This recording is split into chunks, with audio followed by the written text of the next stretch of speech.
మా latest videos కోసం మా ఈ తెలుగు న్యూస్ ఛానల్ సబ్స్క్రైబ్ చేసి గంట సింబల్ యాక్టివేట్ చేసుకోండి. ఈరోజే కనుమ.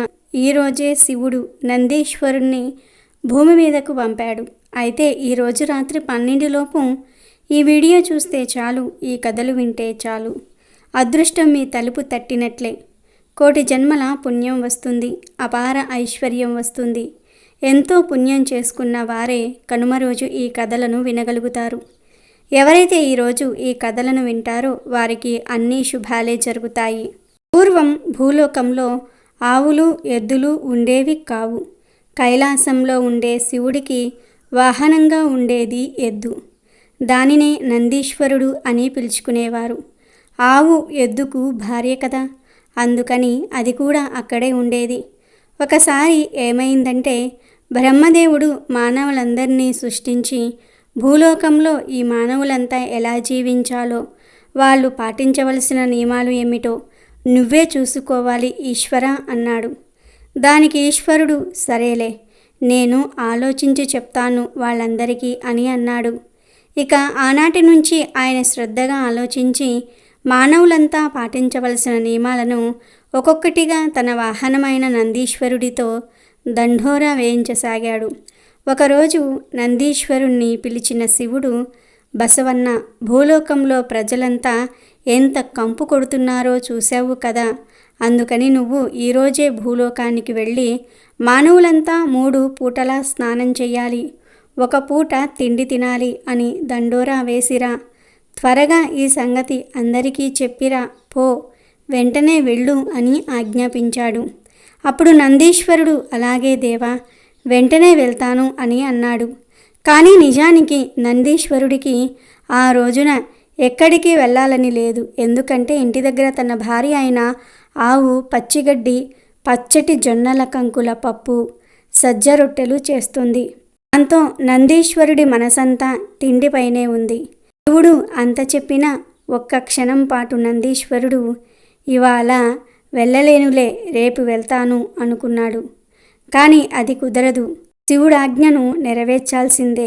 సరే, ఏం చేస్తాం, త్వరగా వెళ్ళి భూలోకంలో ఈ చిన్న దండోరా వేసి వచ్చేస్తే సరి, హాయిగా మంచి భోజనం చేయవచ్చు అనుకుని వడివడిగా భూలోకం చేరాడు నందీశ్వరుడు.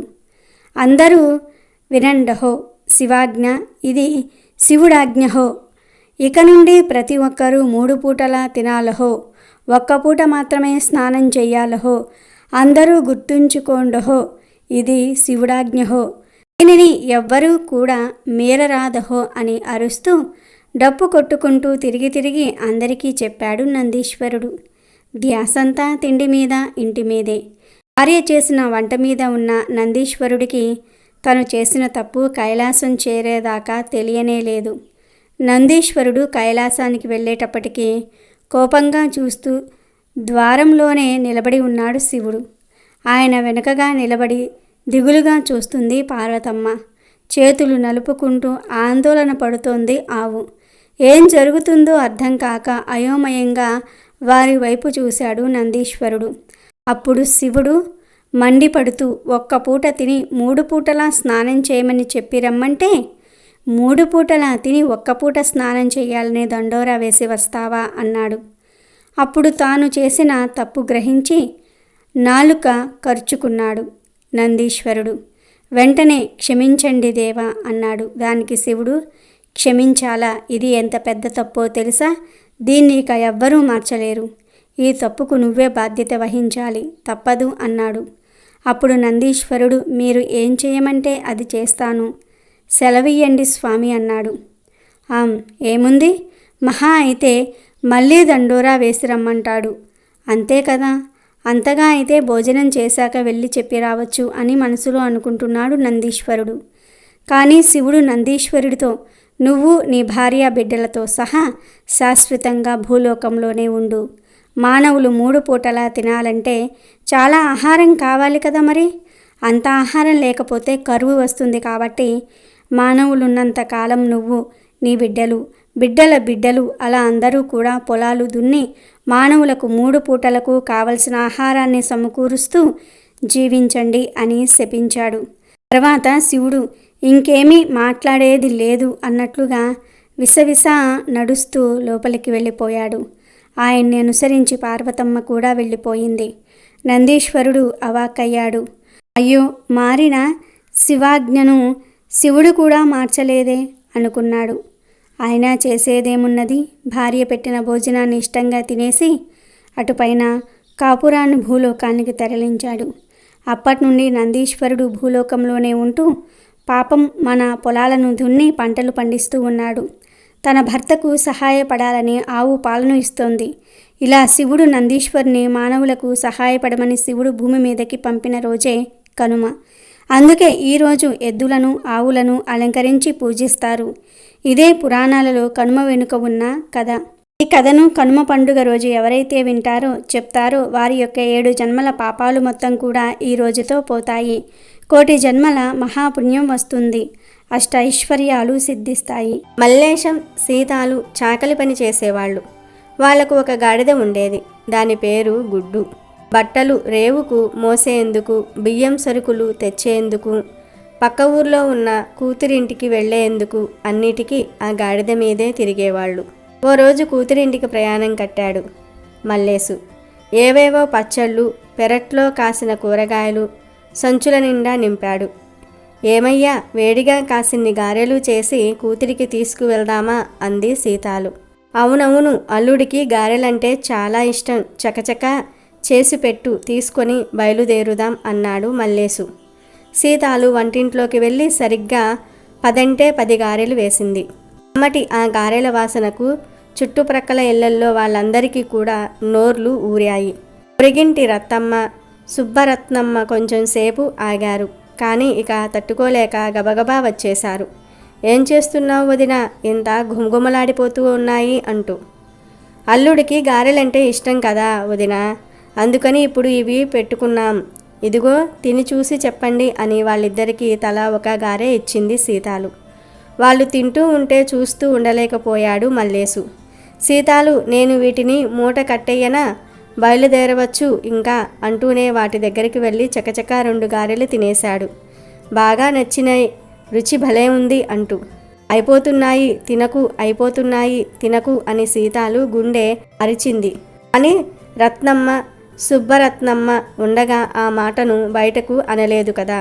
అందుకని అవునవును బాగా వచ్చాయి, ఇంకో 2 తినయ్యా అనేసి పళ్ళు నూరుతూ సీతాలు అన్నది కదా అని మల్లేసు ఇంకో గారె లాగించాడు. పొరిగిళ్ల వాళ్ళు వెళ్ళగానే సీతాలు మల్లేసుతో వాదనకు దిగింది. తినమంటే అట్లా తినేయటమేనా, చూసుకోవద్దా, నేను మనిషిని కాదా అని. దాంతో మల్లేసు సీతాలును బుజ్జగించి తను ఇంకో గారెను లాగిస్తూ ఆమెకు 2 గారెలు తినబెట్టాడు. అంతసేపటి నుండి గారెల వాసనని పీల్చుకుంటున్న గాడిద ఇంకా తట్టుకోలేకపోయింది. నేరుగా ఇంట్లోకి వచ్చేసి మిగిలిన 2 గారెల్ని లటుక్కున తినేసి చక్కగా పోయింది. అది చూసిన సీతాలు లభోదిబోమంది. గారెలు తినేసి పోతోంది చూడయ్యో అంటూ. దాంతో మల్లేసు కట్టెపట్టుకుని గాడిద వెంట పడ్డాడు. బిడ్డ కోసం అన్నన్ని గారెలు చేస్తే తినేసేందుకు నీకు నూరెలా వచ్చిందే అని అరుస్తూ. అతని వెనకనే సీతాలు కూడా పరుగు పెట్టింది.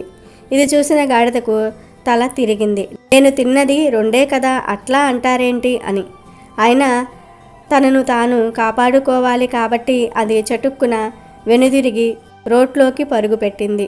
కొద్ది దూరం దాని వెంట పడిన మల్లేసు సీతాలు అలసిపోయి ఒట్టి చేతులతో వెనక్కి తిరిగి వచ్చారు. అప్పటికీ ఊరి పొలిమేర చేరుకున్న గాడిద కొంచెం సేపు చాలా ఆలోచించింది.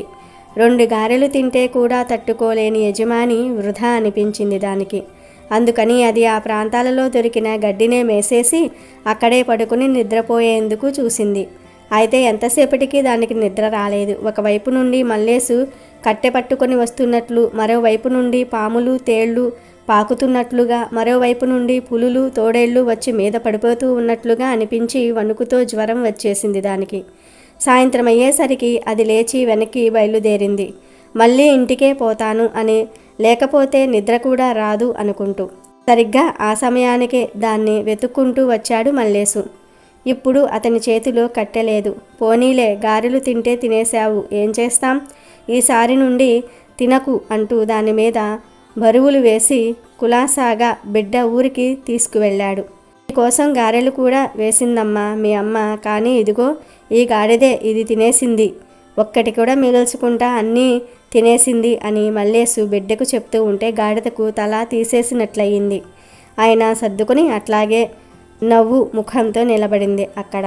తెల్లవారగానే మల్లేశం దాన్ని ఇంటికి తెచ్చి ఎప్పుడూ కట్టే చోట కట్టేస్తే అబ్బా ఇల్లు చేరుకున్నాను అనుకుని తృప్తిగా నిద్రపోయింది గాడిద. అయినా ఆ తర్వాత సంవత్సరం వరకు అందరూ దాన్ని వదిలేస్తే అది ఎన్ని గారెలైనా తినేస్తుందమ్మా అని తిడుతూనే ఉన్నారు.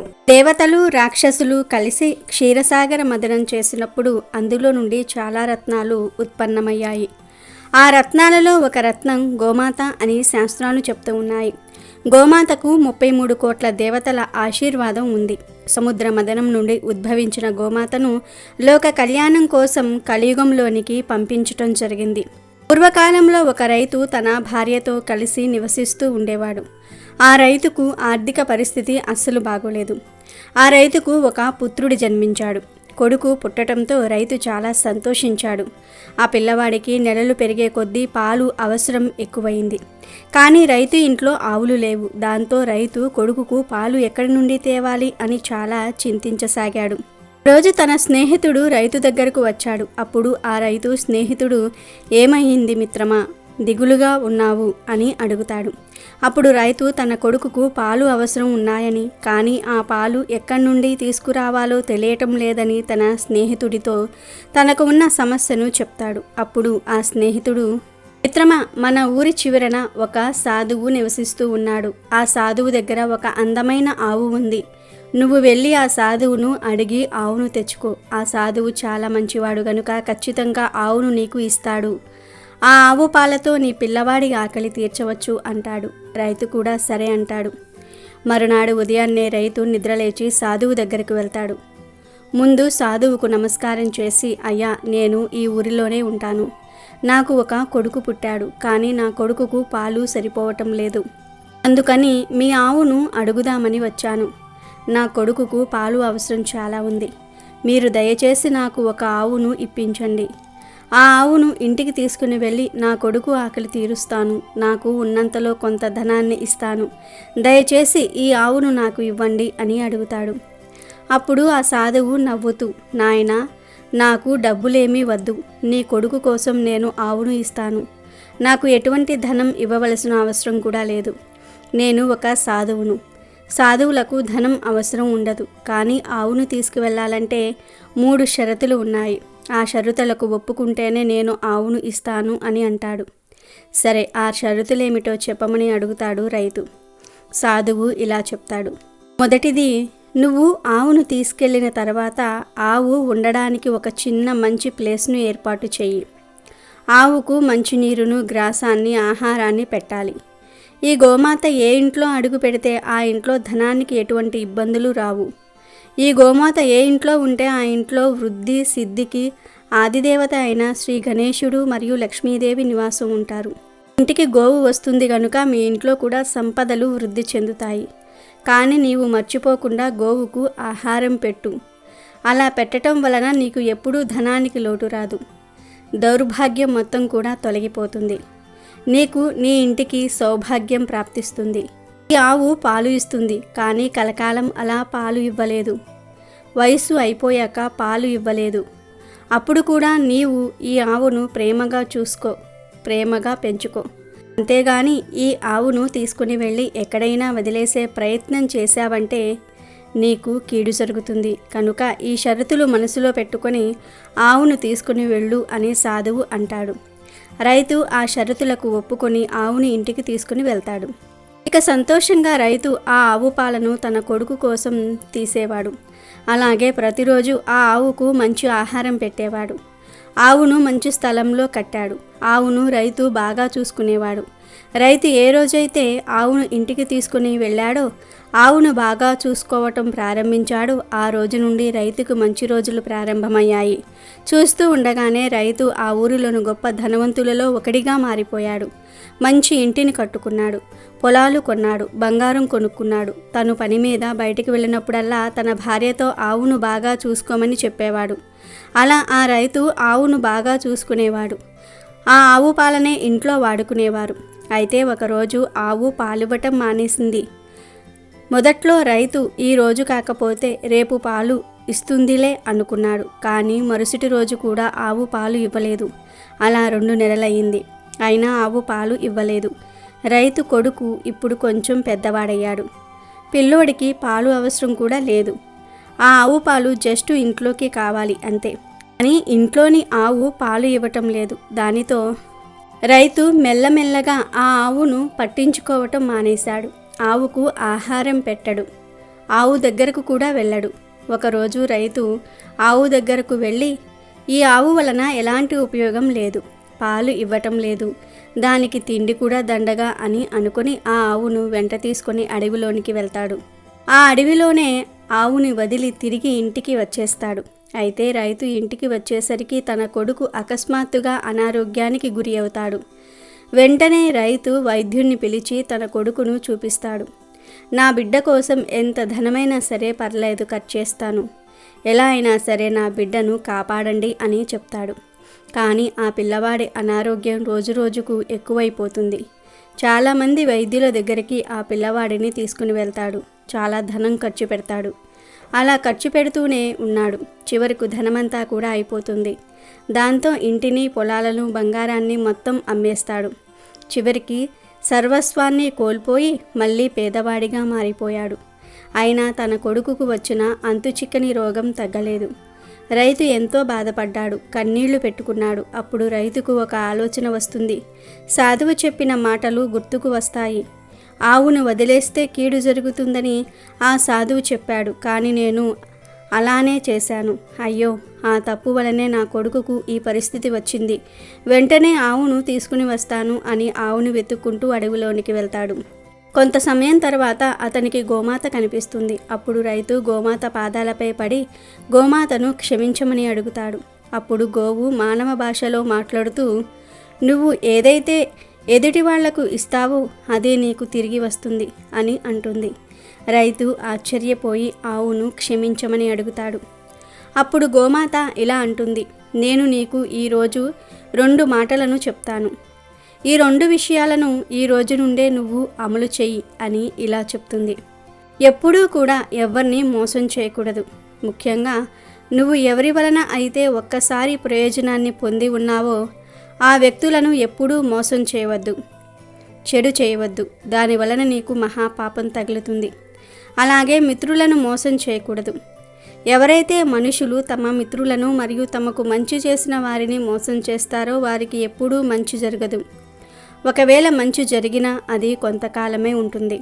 తర్వాత కష్టాలను అనుభవించాల్సి వస్తుంది. వేరే వారిని దోచుకోకూడదు. వేరే వారికి చెడు చేసి లాభాలను పొందకూడదు. అలాగే ధనం పైన ఎక్కువ ఇష్టాన్ని పెంచుకోకూడదు. ఎప్పుడైతే ధనం పైన ఎక్కువ ప్రేమను పెంచుకుంటారో అప్పుడు మనుషుల మీద ప్రేమ తగ్గిపోతుంది. క్రమంగా ధనం కోసం పిచ్చి పనులు చేయటము ప్రారంభిస్తారు. కనుక ధనం పైన ప్రేమను పెంచుకోకూడదు. అలాగే ఇంట్లో జరిగే విషయాన్ని బయటకు చెప్పుకోకూడదు. పశువులను హింసించకూడదు అని ఆవు రైతుతో చెప్తుంది. ఆవు చెప్పిన ఈ మాటలు చాలా జ్ఞానవర్ధకమైనవి. తర్వాత రైతు ఆవును ఇంటికి తీసుకువెళ్తాడు. గోమాతకు చక్కగా సేవలు చేస్తాడు. గోమాత చెప్పిన మాటలను పాటిస్తూ ఉంటాడు. కొన్ని రోజులకు కొడుకు ఆరోగ్యవంతుడయ్యాడు. అంతేకాదు, చూస్తూ ఉండగానే రైతు మళ్ళీ ధనవంతుడిగా మారిపోయాడు. కనుక జీవ జంతువులను ఎప్పుడూ బాధ పెట్టకూడదు. ఆవు చెప్పిన విషయాలను జీవితాంతం పాటిస్తే లక్ష్మీదేవి ఎల్లవేళలా మీ వెంటే ఉంటుంది. అలాగే ఈరోజు స్కాందపురాణంలోని ఈ కథను వింటే అపార ఐశ్వర్య యోగం సిద్ధిస్తుంది. పూర్వం చంద్రవంశంలో నందుడు అనే రాజు ఉండేవాడు. అతడికి ధర్మగుప్తుడు అనే కుమారుడు కలిగాడు. అతను దినదిన ప్రవర్ధమానంగా పెరిగి పెద్దవాడయ్యాడు. రాజైన నందుడు అతనికి వృద్ధాప్యం రాగానే తన కుమారుడైన ధర్మగుప్తుడికి పట్టాభిషేకం చేసి రాజ్యాన్ని అప్పగించాడు. తర్వాత ఆయన తన వనవాసంలో సన్యాసాన్ని స్వీకరించి తపస్సు చేసుకోవడానికి రేవా నది తీరానికి వెళ్ళాడు. ధర్మగుప్తుడు కూడా తండ్రి అడుగు జాడల్లోనే నడుస్తూ రాజ్యాన్ని పరిపాలిస్తూ ఉన్నాడు. అతని పాలనలో ప్రజలు సుఖంగా జీవిస్తూ ఉన్నారు. ఒకరోజు ధర్మగుప్తుడు వేట కోసం అడవికి వెళ్ళాడు. సాయంకాలం వరకు వెతికిన ఒక జంతువు కూడా అతనికి చిక్కలేదు. దాంతో అతనికి పట్టుదల పెరిగింది. పరివారాన్ని వదిలి ఒంటరిగానే గుర్రం మీద అడవి లోపలికి వెళ్ళిపోయాడు. అక్కడ ఒక జింక రాజు కంట పడింది. దానిని వేటాడుతూ మరింత అడవి లోపలికి వెళ్ళిపోయాడు. ఆ క్రమంలో దారి తప్పాడు ధర్మగుప్తుడు. అంతలో సూర్యుడు అస్తమించాడు. క్రమంగా చీకటి కమ్ముకుంది. ఒక చెట్టు కింద సేద తీరేందుకు గుర్రం దిగి నిలబడ్డాడు మహారాజు. అప్పుడు హఠాత్తుగా ఒక సింహం గర్జిస్తూ మహారాజు మీదికి దూకింది. ఈ హఠాత్ పరిణామానికి మహారాజు నిశ్చేష్టుడయ్యాడు. అదే అదునుగా సింహం ఆయన మీదకు మెరుపుదాడి చేసింది. వెంటనే రెప్పపాటులో తేరుకుని ఎలాగో సింహం బారి నుండి తప్పించుకుని ఎదురుగా ఉన్న చెట్టుపైకి ఎక్కి కూర్చున్నాడు మహారాజు. సింహ గర్జన విని రాజుగారి గుర్రం ఎటో పారిపోయింది. తొందరపాటులో చెట్టు ఎక్కటం వలన చెట్టు మీద ఎలుకబంటి ఉండటం గమనించలేదు రాజు. చెట్టు కిందే కాపు కాచుకుంది సింహం. చెట్టు కింద ఆకలితో ఆవురావురమంటూ సింహం తల పైకెత్తి చూస్తే పై కొమ్మ మీద కూర్చొని తన వంక చూస్తున్న ఎలుకబంటి. ముందు నొయ్యి వెనక గొయ్యిలా ఉంది రాజుగారి పరిస్థితి. కాసేపు ఏం చేయాలో తోచక మిన్నకుండిపోయాడు మహారాజు. అంతలో ఎలికిబండి మానవ భాషలో మాట్లాడడం ఆరంభించింది. మహారాజా, మన ఇద్దరినీ చంపి తినడానికి చెట్టు కింద సింహం సిద్ధంగా ఉంది. అందుచేత మనం ఈ చెట్టు మీదే ఈ రాత్రిని గడపాలి అంది. అవును భల్లుకమా అన్నాడు మహారాజు. అతని గొంతులో భయం వినిపిస్తోంది. మహారాజా, భయాన్ని విడిచిపెట్టు. నా మూలంగా నీకు ఎటువంటి కీడు కలుగదు. వాగ్దానం చేస్తూ ఉన్నాను అంది వెలుగుబంటి. దానికి రాజు, భల్లుకమా, నీ మాటలను నమ్మటం తప్ప నాకు మార్గాంతరం లేదు కదా అన్నాడు. భల్లుకం బాగా ఆలోచించింది. ధర్మగుప్తుని పేరులో ధర్మం ఉంది. భల్లుకం మనసు నిండా ధర్మ చింతన ఉంది. అందుచేత అది మహారాజుతో ధర్మబద్ధంగా ఒక ఒప్పందం చేసుకుంది. మహారాజా, నిన్ను చూస్తూ ఉంటే బాగా అలసిపోయినట్లుగా కనిపిస్తూ ఉన్నావు. కాబట్టి నీవు నిశ్చింతగా నిర్భయంగా అర్ధరాత్రి వరకు నిద్రపో. అంతవరకు నిన్ను నేను కాపాడుతాను. నన్ను నమ్మండి అంది ఎలుకబంటి. భల్లుకమా, నేను నిన్ను త్రికరణ శుద్ధిగా నమ్ముతూ ఉన్నాను అన్నాడు మహారాజు. అర్ధరాత్రి తర్వాత నేను నిద్రపోతాను. అప్పుడు నువ్వు నన్ను కాపాడాలి, సరేనా అంది భల్లుకం. అలాగే మిత్రమా అన్నాడు మహారాజు. ఆ ఇద్దరి మధ్య కుదిరిన ఒప్పందం ప్రకారం ముందుగా ధర్మగుప్తుడు నిద్రపోయాడు. ఎలుకబంటి మహారాజును కంటికి రెప్పలాగా కాపాడింది. అప్పుడు చెట్టు కింద వేచి ఉన్న సింహం, భల్లుకమా, నువ్వు నేను జంతువులం, మహారాజు మానవుడు. అతను ఎప్పటికీ మన శత్రువే. అతనిని నమ్మటం శ్రేయస్కరం కాదు. నాకు ఆకలిగా ఉంది. నిద్రపోతున్న మహారాజును కిందికి తోసేయి. హాయిగా తినేసి ఇక్కడి నుండి వెళ్ళిపోతాను. నిన్ను వదిలేస్తాను. నా మాట విను అంది. మృగరాజు, నువ్విలా మాట్లాడడం తగునా? రాజుకు ధర్మం గురించి నమ్మకం గురించి చెప్పాల్సిన పని లేదు. ధర్మమే లోకానికి రక్షణ కవచం. నమ్మకం ధర్మం ఈ రెండూ కూడా విడదీయరానివి. నన్ను పూర్తిగా నమ్మి ఈ మహారాజు నిశ్చింతగా నిద్రపోతూ ఉన్నాడు. ఇతనికి కిందకి తోసేస్తే ద్రోహమే అవుతుంది కదా. నేను ద్రోహం చేయలేను. అందువల్ల దయచేసి నువ్వు ఇక్కడి నుంచి వెళ్ళిపో అని సింహానికి ఖరాఖండిగా చెప్పింది ఎలుకబంటి. క్రమంగా అర్ధరాత్రి అయింది. మహారాజు నిద్ర నుంచి మేలుకున్నాడు. ఎలుకబంటి మహారాజును నమ్మి నిద్రపోయింది. అప్పుడు చెట్టు కింద వేచి ఉన్న సింహానికి మళ్ళీ ఆశ కలిగింది. మహారాజా, నాకు ఆకలి మండిపోతోంది. ఎలుకబంటి నాకు ఆహారం. దానిని కిందకు తోసే. తినేసి నిన్ను వదిలేసి ఇక్కడి నుండి వెళ్ళిపోతాను అంది సింహం. కాసేపు ఆలోచించాడు మహారాజు. అతనిలో ధర్మ దృష్టి నశించింది. స్వార్థబుద్ధి ఆకాశమంతగా పెరిగిపోయింది. ఇక మహారాజు క్షణం కూడా ఆలస్యం చేయలేదు. వెంటనే నిద్రపోతున్న ఎలుకబంటిని నిర్దాక్షిణ్యంగా చెట్టుపై నుంచి కిందికి తొయ్యబోయాడు. కానీ సరైన సమయంలో మేలుకున్న ఎలుకబంటి తెలివిగా చెట్టు మీద నుంచి కింద పడకుండా తప్పించుకుని తనను తాను కాపాడుకుంది.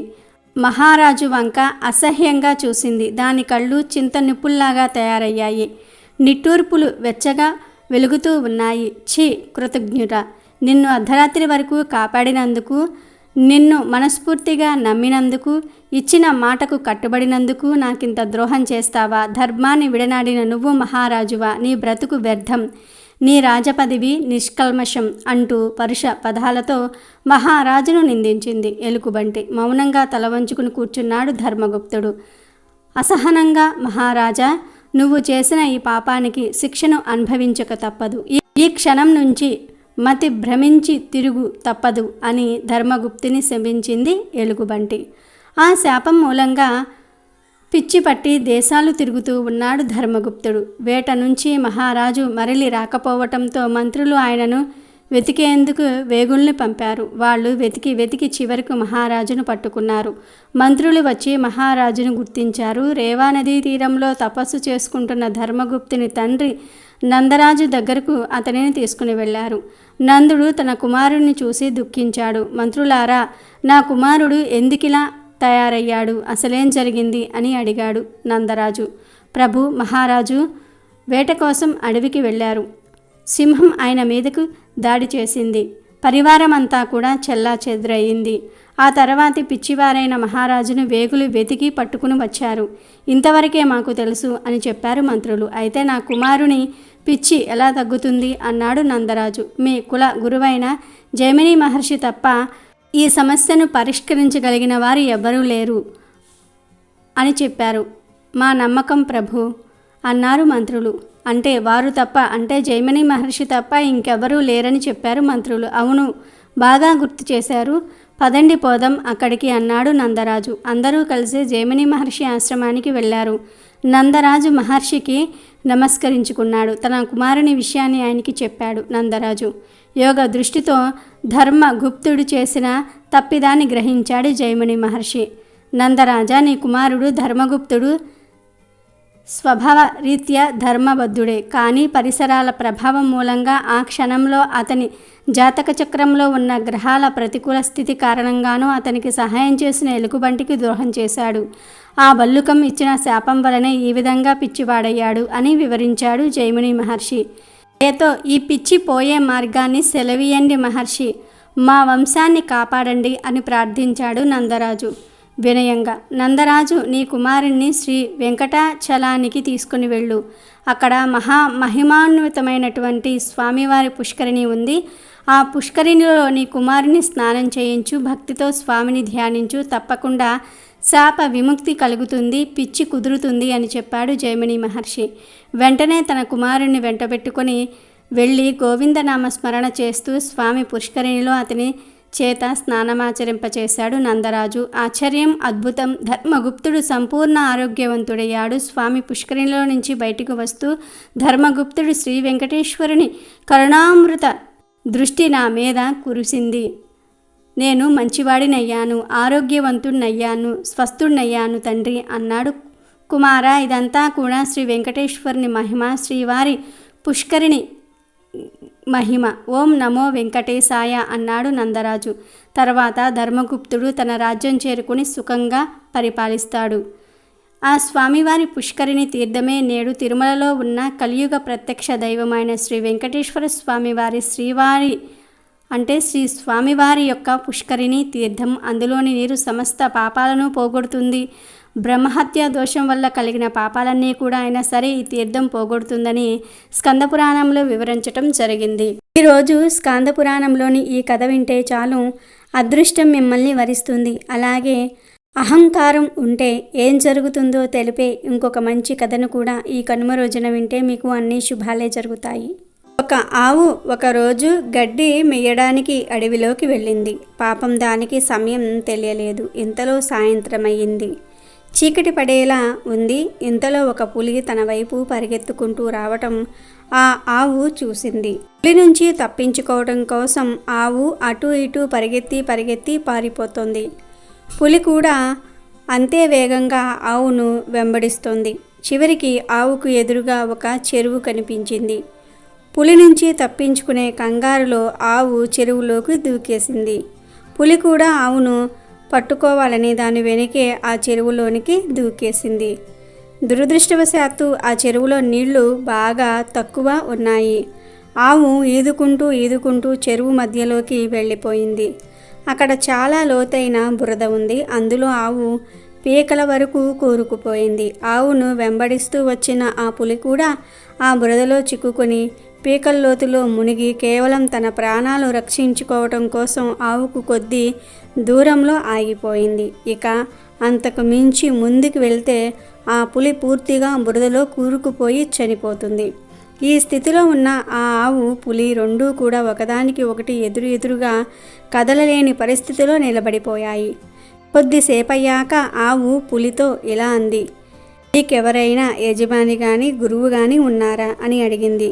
దానికి ఆ పులి గర్వంతో, నేనే ఈ అడవికి రాజును, స్వయంగా నేనే ఈ అడవి అంతటికీ యజమానిని, నాకు వేరే ఎవ్వరూ యజమాని ఉండరు అంది గొప్పగా. అప్పుడు ఆవు ఇలా అంది, నీ గొప్పదనం, నీ శక్తి ఇవేవీ కూడా ఇప్పుడు నిన్ను ఈ స్థితిలో రక్షించలేకపోయాయి కదా అంది. అప్పుడు ఆ పులి ఆవుతో ఇలా అంది, నీ పరిస్థితి కూడా నాలాంటిదే కదా, నువ్వు కూడా నాలాగే పీకల్లోతులో మునిగిపోయావు, చావుకు దగ్గరలో ఉన్నావు, మరి ఇప్పుడు నిన్ను ఎవరు రక్షిస్తారు అంది.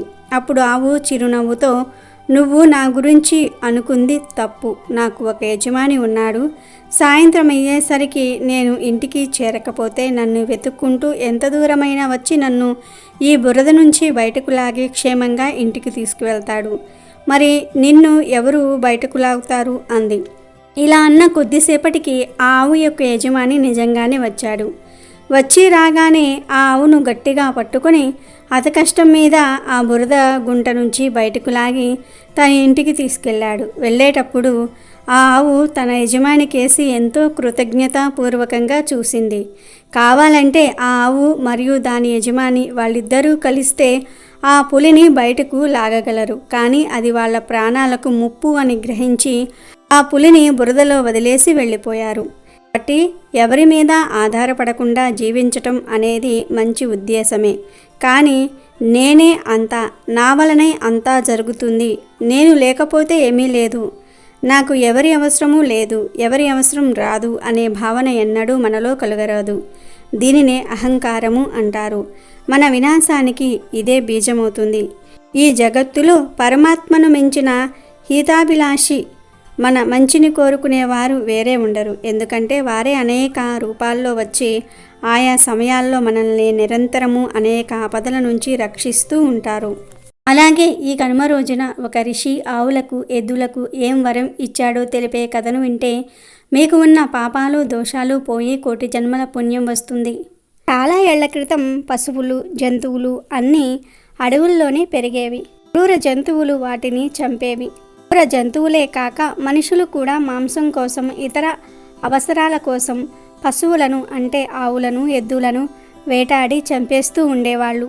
పులులు, సింహాల్లాంటి మాంసాహార క్రూర జంతువులు వాళ్లకు అంత సులభంగా దొరికేవి కావు, కానీ పశువులు మటుకు పాపం అలవోకగా దొరికి పోతూ ఉండేవి. అలా రాను రాను అడవిలో తిరిగే శాకాహార పశువుల సంఖ్య తగ్గిపోతూ వచ్చింది. నాళ్లకు మనల్ని మనం కాపాడుకునేది ఎట్లాగా? మన జాతికి భద్రత లేకుండా పోతున్నదే, ఏం చెయ్యాలి అని ఆలోచించేందుకు అడవిలోని ఆవులు, ఎద్దులు ఒక సమావేశం ఏర్పాటు చేసుకున్నాయి. మానవులు, పులుల్లాంటి క్రూర జంతువులు మన మాంసాన్ని తింటూ పండుగలు చేసుకుంటూ ఉన్నారు. అందుకనే మన సంఖ్య తగ్గిపోతున్నది. ఇలాగే కొనసాగితే చివరికి మనం పూర్తిగా అంతరించిపోతాం. దీనికి ఏదైనా పరిష్కారం వెతకాలి అనుకున్నాయి అన్నీ. వాటిల్లో ఉన్న కోదండం అనే ఆవు నాకు ఒక పరిష్కారం తోస్తున్నది. నాకు తెలిసిన జింకల జంట ఒకటి ఇక్కడికి దగ్గరలోనే ఒక ఋషి ఆశ్రమంలో ఉన్నది. ఆ ఋషి మనకు సాయం చేయగలడని నాకు అనిపిస్తున్నది. నేను ఆయన దగ్గరకు వెళ్ళి వస్తాను అని బయలుదేరింది. తర్వాత ఎలాగోలా ఆ కోదండం అనే ఆవు జింకల పరిచయంతో ఋషి ఆశ్రమానికి వెళ్ళింది. అక్కడికి వెళ్ళిన ఆవును నిమురుతూ, ఋషి, నువ్వు ఏమి ఆశించి ఇక్కడికి వచ్చావు కోదండం అని అడిగాడు. అప్పుడు ఆవు ఆయనకు నమస్కారం చేసి, స్వామి, ఈ మధ్య మా ఆవుల సంఖ్య, ఎద్దుల సంఖ్య బాగా తగ్గిపోతున్నది. అడవులు మాకు నివాసయోగ్యంగా లేవు. ఒకవైపు నుండి మానవులు, మరొక వైపు నుండి క్రూర మృగాలు మమ్మల్ని వేటాడుతూ ఉన్నాయి. ఇప్పటికే మా సంఖ్య బాగా తగ్గిపోయింది. ఇది గనుక ఇలాగే కొనసాగితే ఆవులు చంపేందుకు కూడా దొరకని పరిస్థితి వస్తుంది. అందుకే మీ సాయం కోరి వచ్చాను, మీరే ఏదైనా చెయ్యాలి అని ప్రాధేయపడింది. ఆవు మాటలు విన్న ఋషి కొంచెం ఆలోచించి, నీ బాధ నాకు అర్థమైంది తల్లి. ఈ సమస్యను నేను పూర్తిగా పరిష్కరించలేకపోవచ్చు, కానీ మీ జాతికి ఒక వరం ఇవ్వగలను.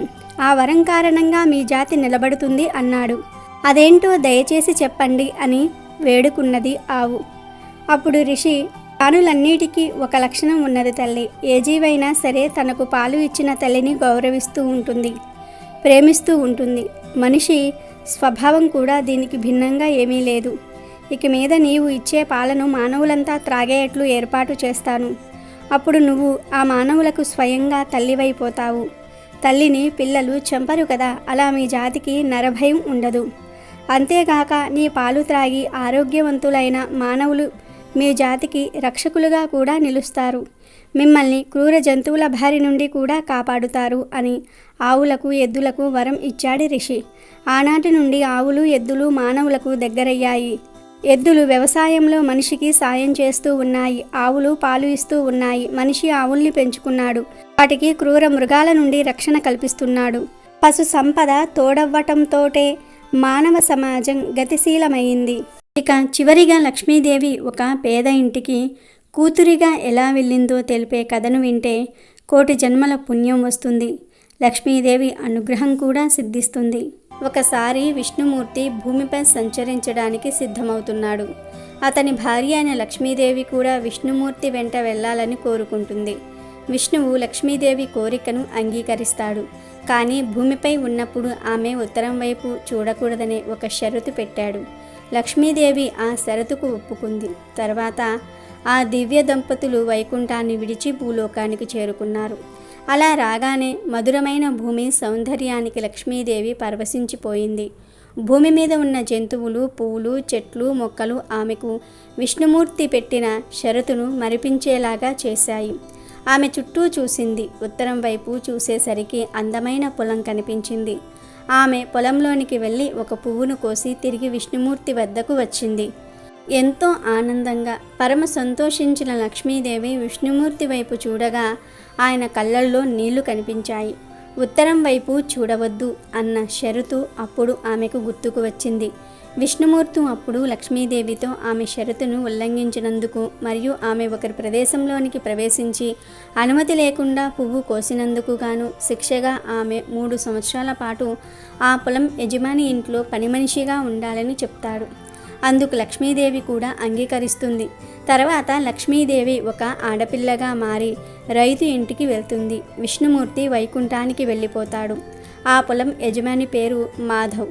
చిన్న గుడిసెలో ఉండే మాధవ్కు భార్య, 2 కుమారులు, 3 కుమార్తెలు ఉన్నారు. అతను చాలా కష్టపడి తన కుటుంబాన్ని పోషించేవాడు. విష్ణుమూర్తి శిక్ష ప్రకారం లక్ష్మీదేవి పేద స్త్రీ రూపాన్ని ధరించి మాధవుని తలుపు తట్టింది. మాధవ్ బయటకు వచ్చినప్పుడు ఒక పేద మహిళ కనిపించి తనకు ఇల్లు లేదని, చాలా రోజులుగా తినలేదని చెప్పింది. తనకు పని, తిండి, ఉండడానికి స్థలం ఇస్తే బాగుంటుందని దీనంగా అడుగుతుంది. ఆ మహిళ యొక్క దీన పరిస్థితికి చలించిన మాధవ్ ఆమెను తన 4వ కుమార్తెగా తన గుడిసెలో ఉండవచ్చునని చెప్తాడు.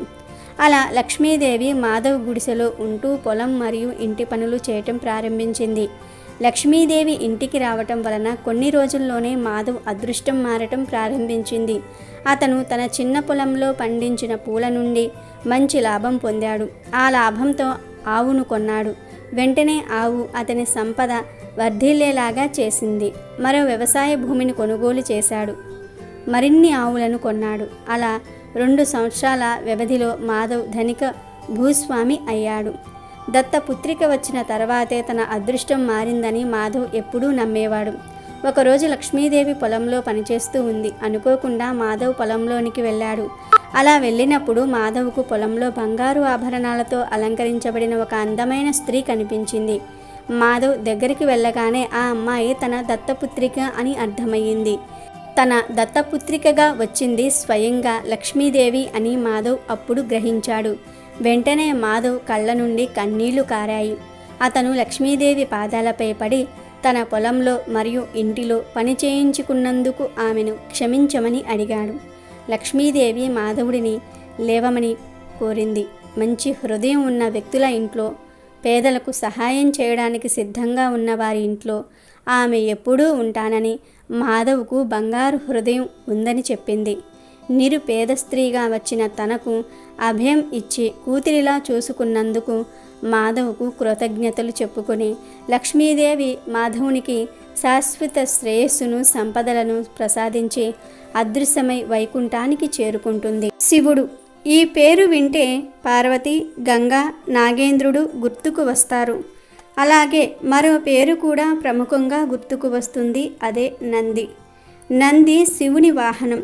శివుడు ఎటు వెళ్ళినా నందిని తీసుకువెళ్తాడు. ఇది మనందరికీ తెలిసిన విషయమే. అయితే అసలు నందికి కైలాసంలో శివుడితో పాటు ఉంటూ శివుడికి వాహనంలా మారే అదృష్టం ఎలా వచ్చింది? అది తెలియాలంటే ఈ కథ తెలుసుకోవాల్సిందే. పూర్వం శిలాద అనే మునీశ్వరుడు ఉండేవాడు. ఆయనకు పిల్లలు లేకపోవటంతో శివుణ్ణి తలుచుకుంటూ తపస్సు చేయటం మొదలుపెట్టాడు. శివుని భక్తిలో మునిగిపోయి శిలాద కొన్నేళ్ల పాటు తపస్సు చేస్తూనే ఉండిపోయాడు.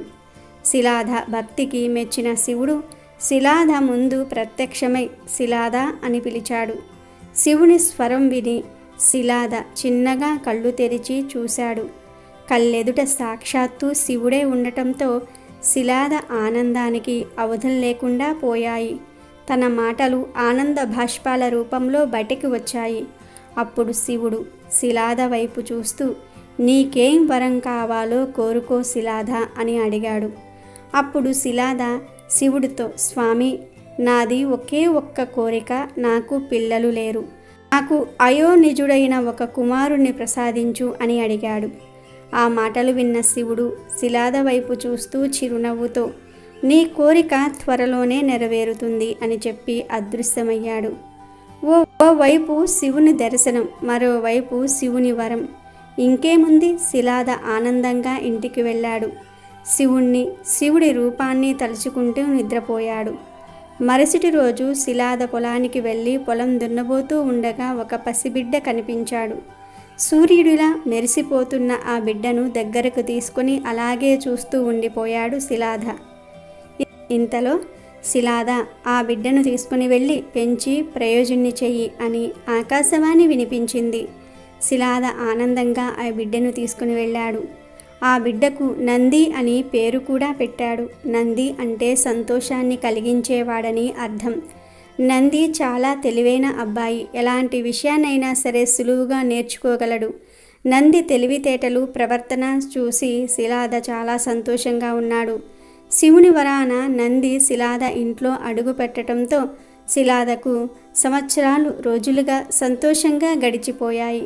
నేళ్ల తర్వాత మిత్ర, వరుణ అనే ఇద్దరు సాధువులు శిలాద ఇంటికి వచ్చారు. శిలాద వారిని సాధారణంగా ఆహ్వానించి అతిథి మర్యాదలు చేశాడు.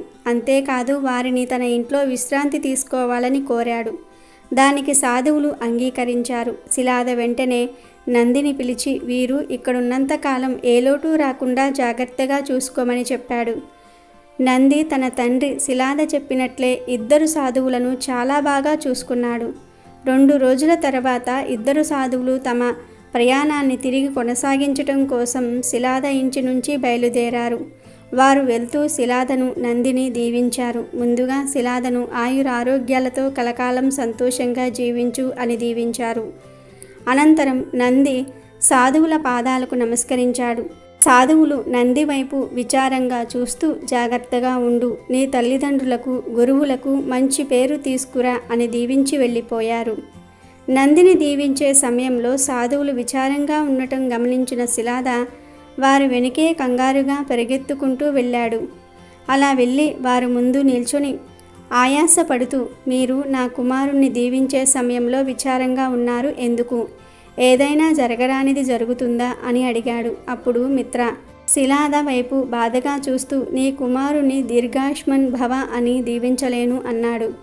ఆ మాట విని శిలాదకు ఏం అర్థం కాక నా కుమారుడికి ఏం జరగబోతుంది అని బాధగా అడిగాడు. అప్పుడు వరుణ శిలాద వైపు చూసి నీకు ఈ విషయం చెప్పాలంటే బాధగా ఉంది, కానీ చెప్పక తప్పటం లేదు. నీ కుమారుడు పూర్ణాయుష్యుడు కాదు అని చెప్పి వెళ్ళిపోయాడు. అది విని శిలాద ముఖం ఒక్కసారిగా విషాదంగా మారిపోయింది. ఇన్ని రోజులు నందే తన ప్రపంచం అనుకున్నాడు. కానీ ఇప్పుడు ఆ నంది దూరమవుతున్నాడని తెలిసి కుప్పకూలిపోయాడు. సమయం గడుస్తుంది, కానీ తాను మాత్రం బాధతో అక్కడే ఆగిపోయాడు.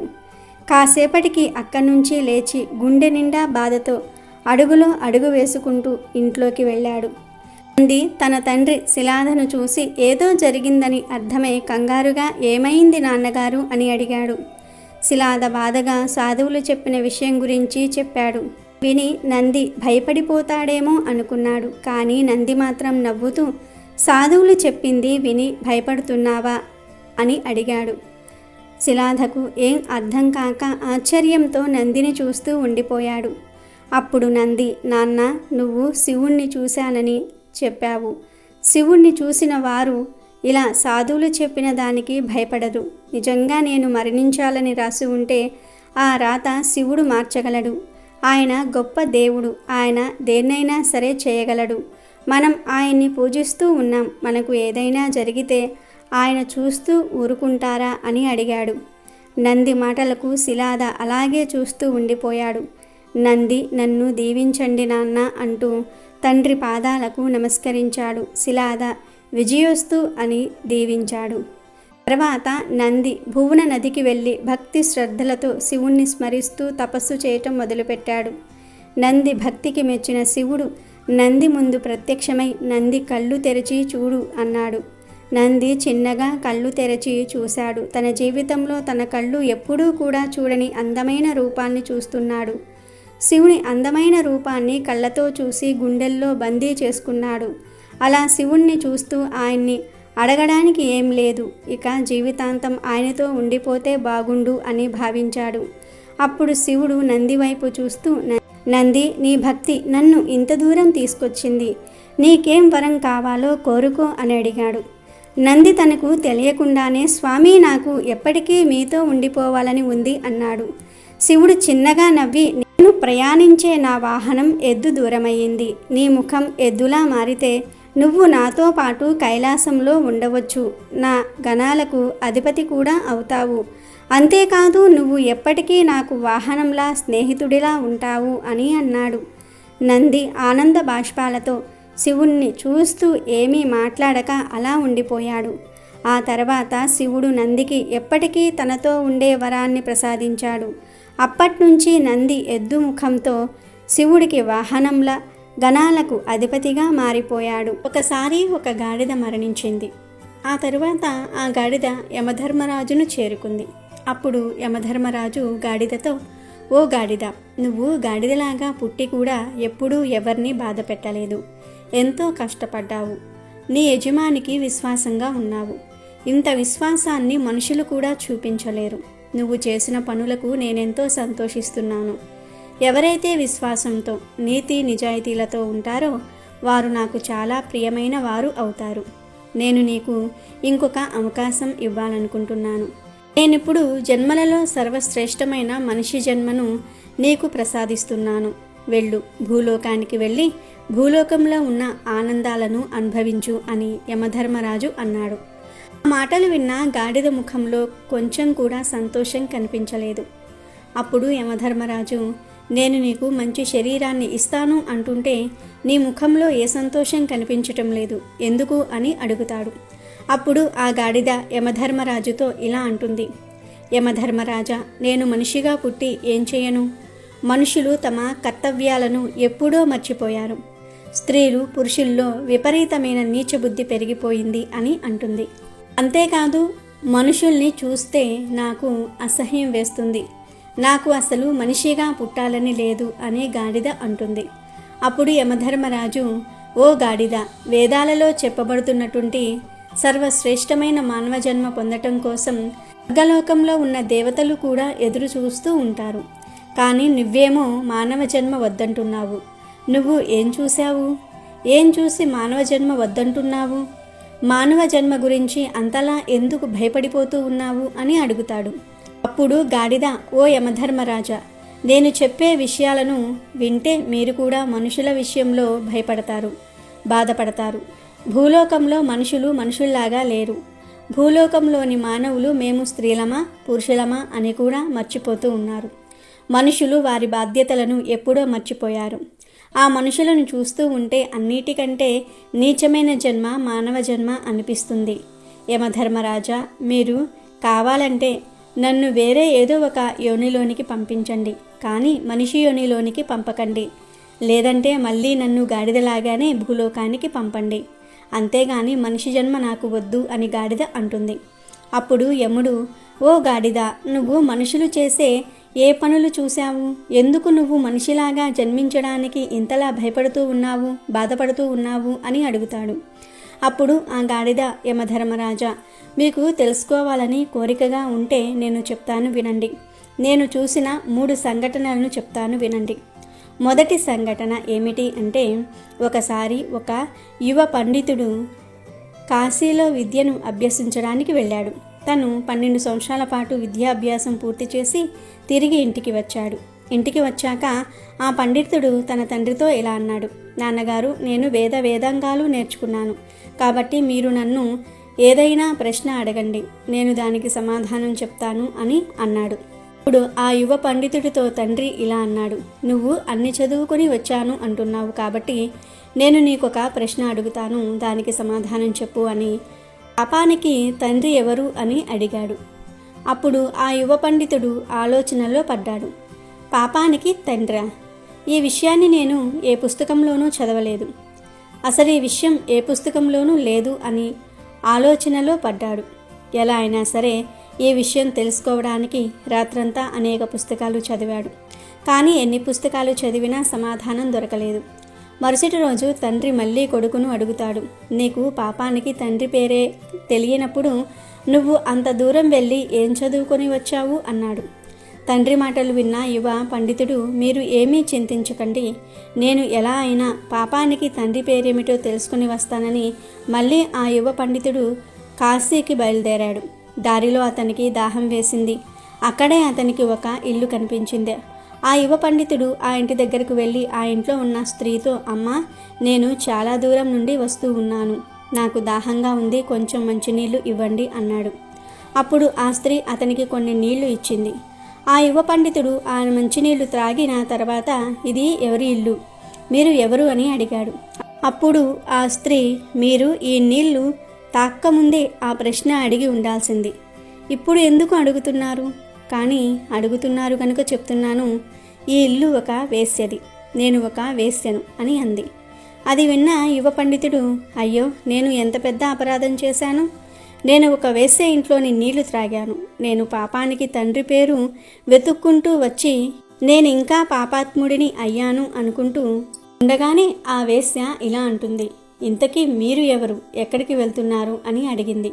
దానికి ఆ పండితుడు మొత్తం విషయమంతా కూడా ఆ వేశ్యతో చెప్పి, నేను పాపానికి తండ్రి పేరు తెలుసుకోవడానికి కాశీకి వెళ్తున్నాను అన్నాడు.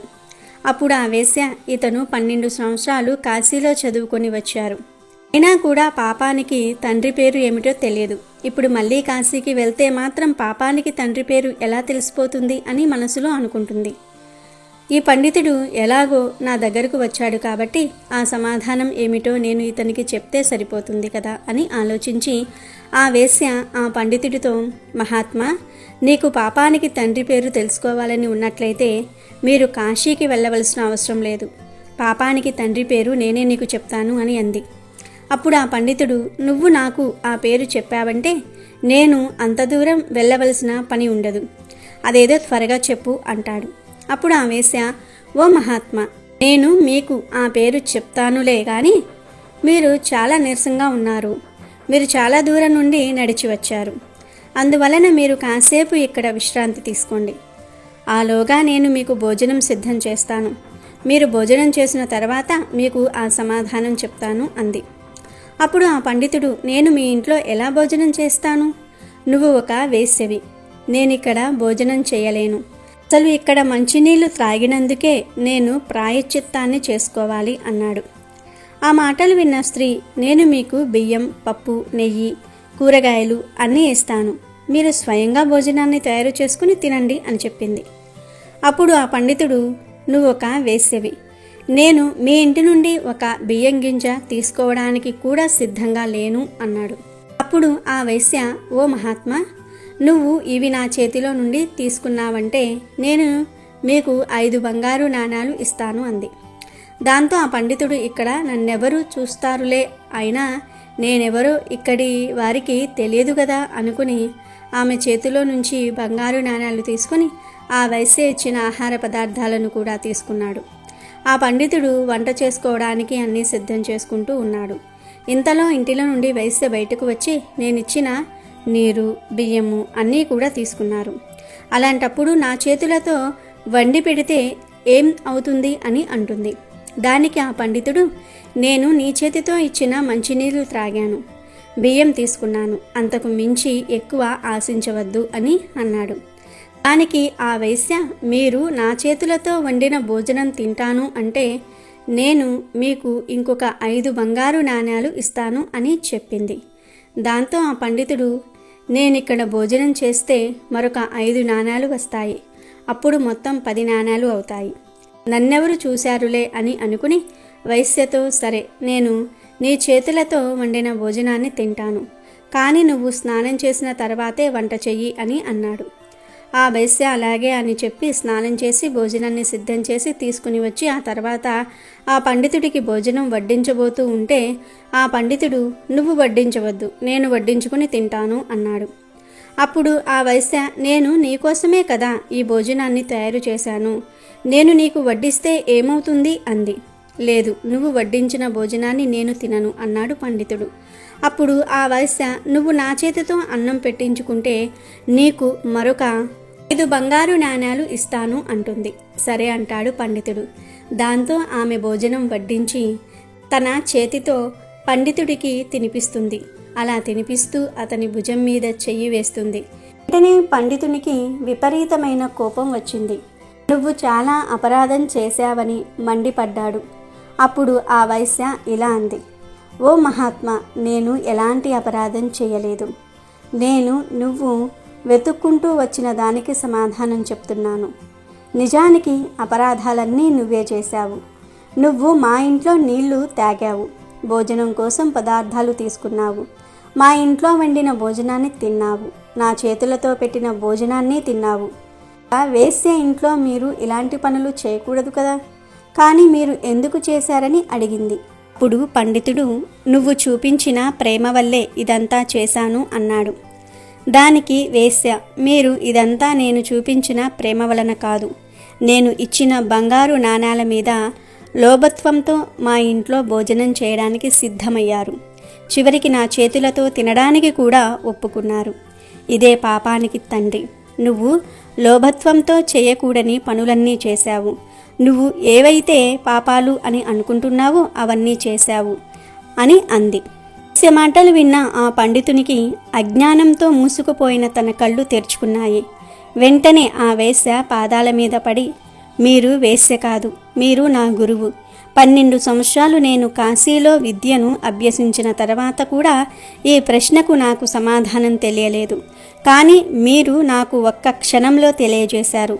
పాపానికి తండ్రి ఎవరనేది నాకిప్పుడు అర్థమైంది. పాపానికి తండ్రి లోభత్వం అన్నాడు పండితుడు.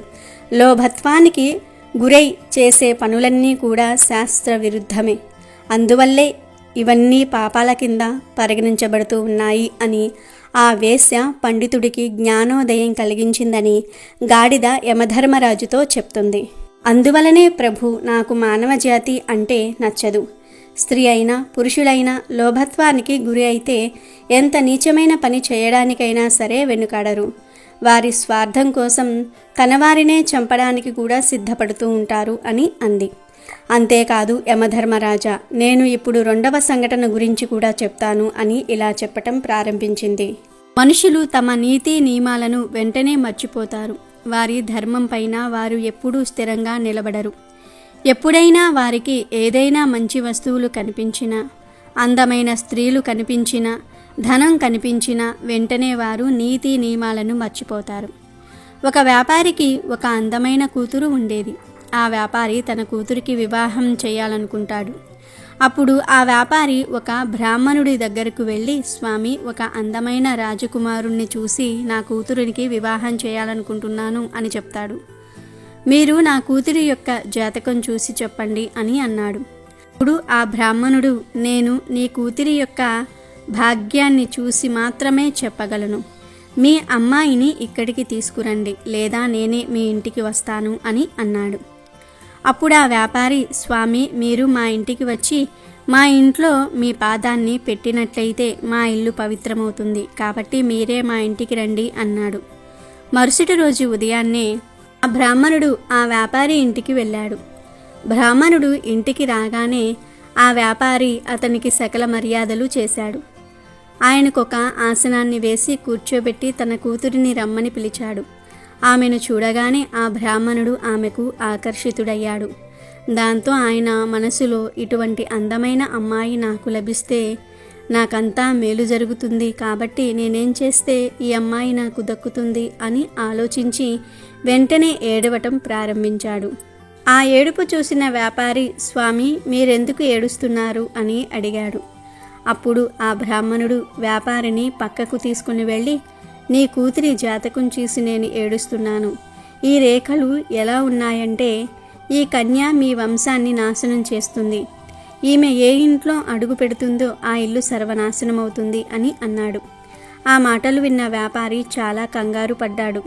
స్వామి, దానికి ఎటువంటి పరిహారం లేదా నా వంశం నాశనం అవ్వకుండా ఉండడానికి నేను ఏం చేయాలి అని అడిగాడు. దానికి ఆ బ్రాహ్మణుడు, నువ్వు నీ కూతుర్ని ఒక పెట్టెలో పెట్టి సాయంత్రం నదిలో వదిలివెయ్యి, అలాగే ఆ పెట్టె పైన ఒక దీపం వెలిగించు, దానివల్ల మీ కులం రక్షింపబడుతుందని చెప్పి ఆ బ్రాహ్మణుడు అక్కడి నుండి వెళ్ళిపోయాడు. ఆ బ్రాహ్మణుడు ఎందుకలా చెప్పాడంటే, ఖచ్చితంగా ఆ వ్యాపారి తన కూతుర్ని నదిలో వదిలేస్తాడు. అప్పుడు ఆ పెట్టెను తాను తెచ్చుకొని అందులోని ఆ అందమైన అమ్మాయిని విడిపించానంటే ఆ కన్య నా సొంతమవుతుంది అని అనుకున్నాడు. ఇక వెంటనే ఆ బ్రాహ్మణుడు నగరానికి దగ్గరలో ఉన్న నది ఒడ్డుకు ముందుగానే వెళ్ళి కూర్చున్నాడు. మరో పక్క ఆ వ్యాపారి చాలా బాధపడుతూ తన కూతుర్ని బ్రాహ్మణుడు చెప్పిన విధంగా ఒక పెట్టెలో పెట్టి దానిపై ఒక దీపం ఉంచి నదిలో వదిలేశాడు. ఆ పెట్టె ఆ నీళ్ళల్లో తేలుతూ వెళ్తుంది. ఆ బ్రాహ్మణుడు తన 4 శిష్యులను తీసుకుని వెళ్ళి, ఆ నదిలో ఒక పెట్టె వస్తుంది, ఆ పెట్టెను తనకు తెచ్చి ఇవ్వమన్నాడు. ఆ వ్యాపారి తన కూతుర్ని నీటిలో వదిలి వెళ్ళిపోయాడు. కానీ అక్కడ ఏం జరిగింది అంటే, ఒక రాజకుమారుడు గుర్రంపై ఆ నది ఒడ్డుకు వేటకు వచ్చాడు. రాజకుమారుడి గుర్రానికి చాలా దాహం వేయటంతో రాజకుమారుడు ఆ నది నీళ్లు కోసం వెళ్ళాడు. అనుకోకుండా ఆ రాజకుమారుడి యొక్క దృష్టి ఆ పెట్టెపై పడింది. రాజకుమారుడు తన సైనికులతో ఆ పెట్టెను తీయించాడు. రాజకుమారుడు పెట్టె తలుపులు తీసి చూడగానే అందులో చాలా అందమైన అమ్మాయి ఉంది. రాజకుమారుడు ఆ అమ్మాయిని చూడగానే ఆ అమ్మాయి పట్ల ఆకర్షితుడయ్యాడు.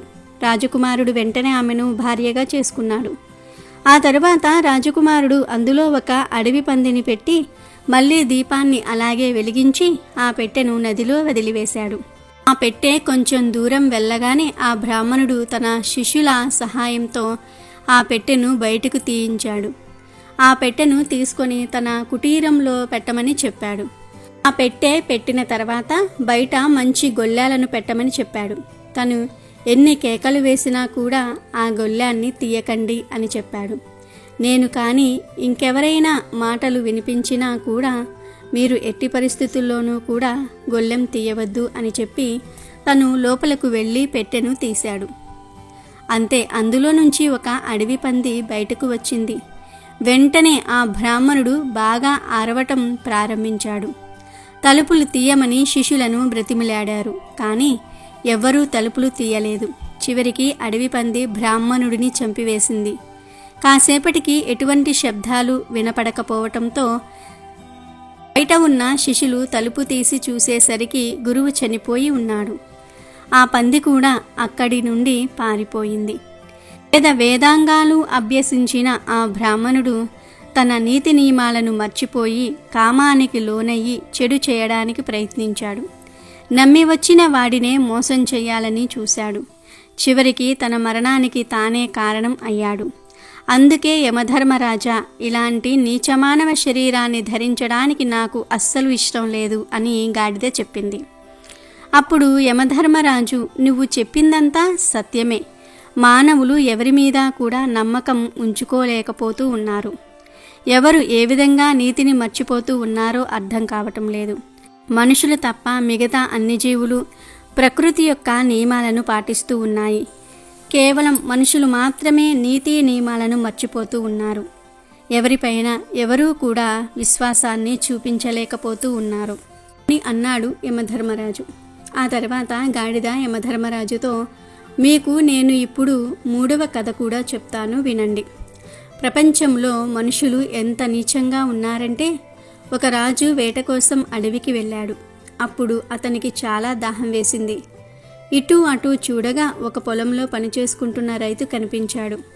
ఆ రైతు దగ్గరకు వెళ్ళి, నాకు చాలా దాహంగా ఉంది, కాస్త నీళ్లు ఇవ్వండి అని అడిగాడు. కానీ ఆ రైతు దగ్గర కూడా మంచి నీళ్లు లేవు. కానీ ఆ రైతు తన పొలంలో పుచ్చకాయలను పండిస్తూ ఉన్నాడు. వెంటనే ఒక పుచ్చకాయను కోసి ఆ రాజుకు ఇచ్చాడు.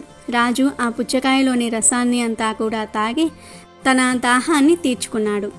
ఆ తర్వాత ఆ రైతుతో రాజు ఇలా అంటాడు, నువ్వు ఎంత పన్ను చెల్లిస్తూ ఉన్నావు అని అడిగాడు. అప్పుడు ఆ రైతు, మహారాజా, నేను 1 రూపాయిని పన్నుగా చెల్లిస్తూ ఉన్నాను అని చెప్పాడు. అది విన్న రాజు వెంటనే, ఇంత పెద్ద పంట పండించి కేవలం 1 రూపాయి మాత్రమే పన్నుగా చెల్లిస్తూ ఉన్నావా అన్నాడు. రాజు వెంటనే మంత్రిని పిలిపించి, ఈ రోజు నుండి రైతులకు పన్నులు పెంచండి అని చెప్తున్నాడు. ఒకరోజు మళ్ళీ ఆ రాజు వేటకు వెళ్ళాడు. మళ్ళీ ఆ రాజుకు దాహం వేసింది. మళ్ళీ రాజుగారు అదే రైతును త్రాగడానికి నీళ్లు అడిగాడు. ఆ రోజు కూడా రైతు ఒక పెద్ద పుచ్చకాయను కోసి ఆ రాజుకు ఇచ్చాడు. కానీ ఆ రోజు ఆ పుచ్చకాయ నుండి ఎక్కువ రసం రాలేదు. వెంటనే రాజుగారికి ఇంకొక పుచ్చకాయ ఇవ్వమని మంత్రి చెప్పాడు. ఆ పుచ్చకాయలో ఉన్న రసం కూడా తాగాడు. కానీ అందులో నుంచి కూడా ఎక్కువ రసం రాలేదు. ఇలా 4-5 పుచ్చకాయలలోని రసాన్ని తాగినా కూడా ఆ రాజు యొక్క దాహం తీరలేదు. అప్పుడు ఆ రాజు, ఇదేంటి, ఎన్ని పుచ్చకాయలు తిన్నా నా దాహం ఎందుకని తీరటం లేదు? కానీ ఆ రోజు ఒక్కటే పుచ్చకాయ నా దాహాన్ని తీర్చిందని మంత్రితో అన్నాడు. అప్పుడు మంత్రి, మహారాజా, పుచ్చకాయలలో రసం ఎండిపోయింది. ఎందుకంటే మీరు పుచ్చకాయలలోని రసాన్ని చూసి రైతులపై పన్ను భారాన్ని పెంచారు. అక్కడ మీ వక్రబుద్ధి చూపించారు.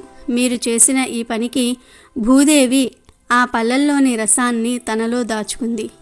అందుకే ఎప్పుడూ కూడా బాధ్యతతో వ్యవహరించాలి, బాధ్యతాయుతంగా ఉండాలి. మన చెడు ఆలోచనలు ఎదుటి వాళ్లను కూడా చెడుగా మారుస్తాయి. అదే ప్రకృతి నియమం అని మంత్రి రాజుతో తను చేసిన తప్పు గురించి తెలియజేశాడు. ఆ గాడిద చెప్పిందంతా కూడా విన్న యమధర్మరాజు, నువ్వు చెప్పిందంతా కూడా సత్యమే, నేను కూడా అంగీకరిస్తూ ఉన్నాను. కానీ అందరూ అలాంటి వారు అనుకోవటం కూడా సరైనది కాదు కదా.